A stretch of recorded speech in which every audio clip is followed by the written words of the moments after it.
Welcome to part 4 of why some people never get sick. And in this video, I will look at prebiotics.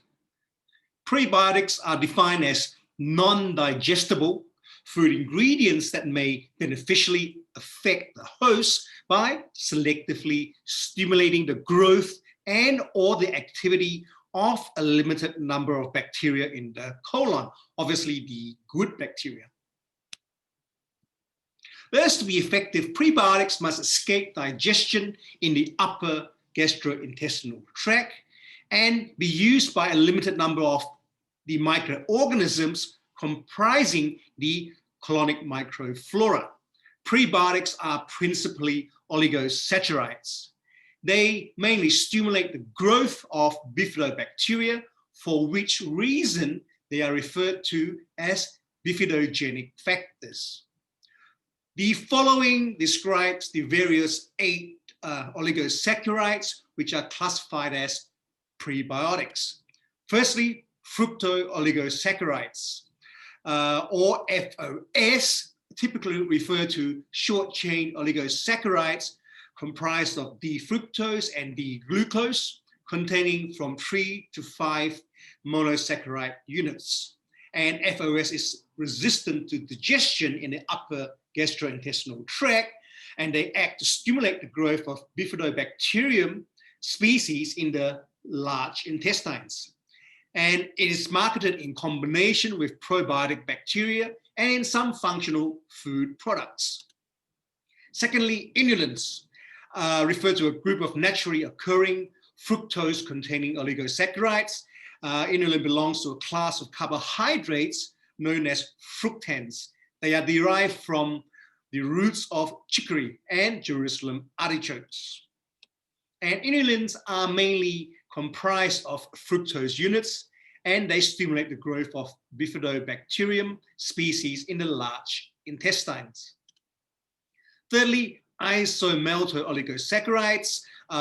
They're a mixture of glucose oligomers, including isomaltose, pennose, isomaltose, etc., and they act to stimulate the growth of bifidobacterium species and lactobacillus species in, again, the large intestine.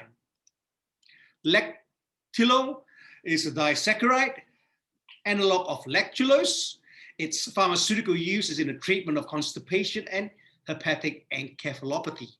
Lactilo is also a prebiotic or a sweetener in some countries. It is resistant to digestion in the upper gastrointestinal tract, and it is fermented by a limited number of colonic bacteria, resulting in an increase in the biomass of bifidobacteria and lactobacilli in the colon.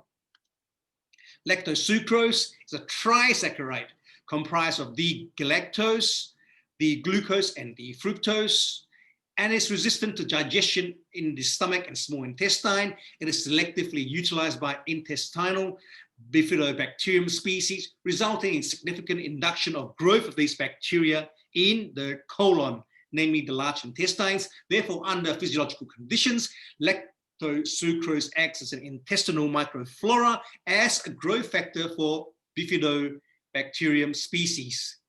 It is used in Japan as a dietary supplement and in functional foods, including yogurt.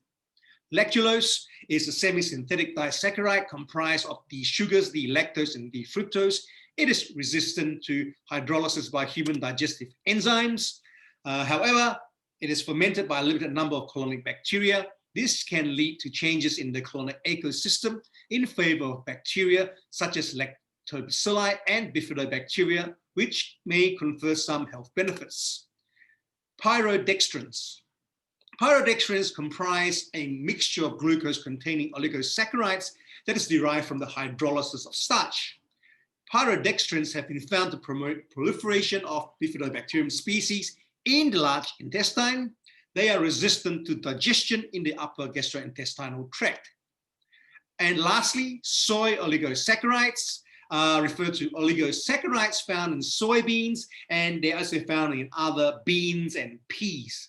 And they act to stimulate, again, the growth of bifidobacterium species in the large intestine. Actions. What do? Prebiotics may have anti-carcinogenic or anti-cancer properties, antimicrobial, hypolipidemic, and glucose modulatory activities.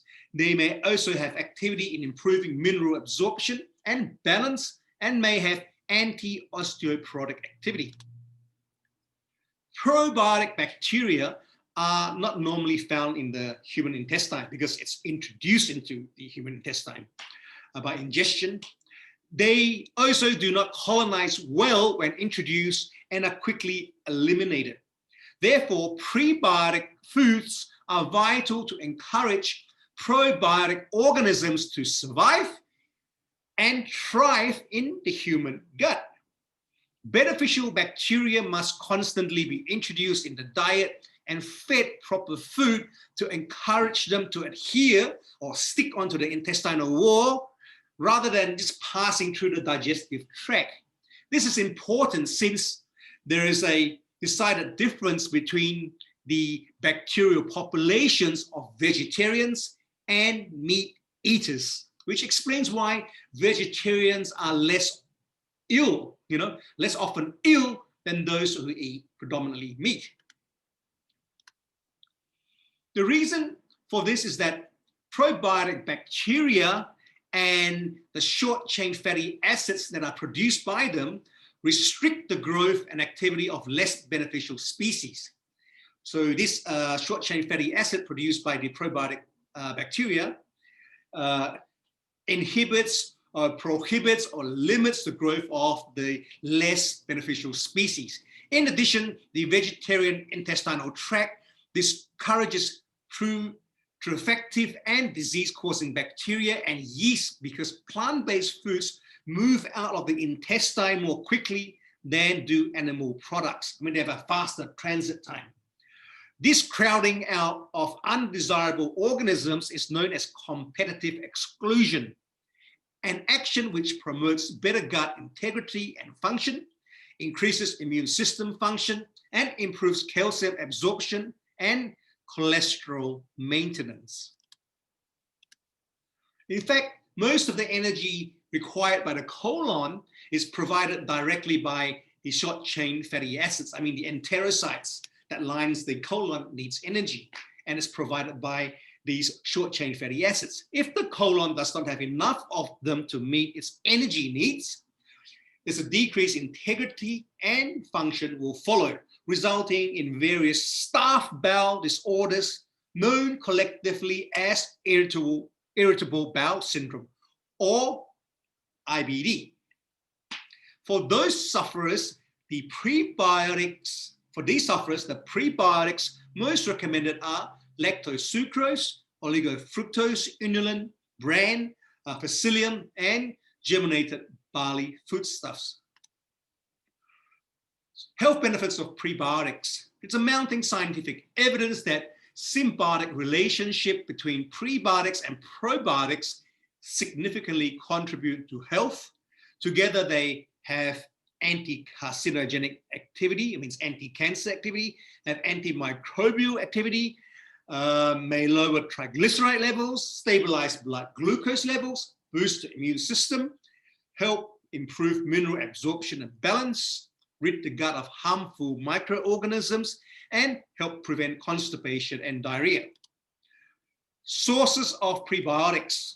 They are found naturally in such things as fruits, vegetables, like bananas, berries, asparagus, garlic, wheat, oatmeal, barley, other grains, flaxseed, tomatoes, Jerusalem artichoke, onions, chicory, and greens like dandelion, but also in spinach, collard greens, chard, kale, mustard greens, etc.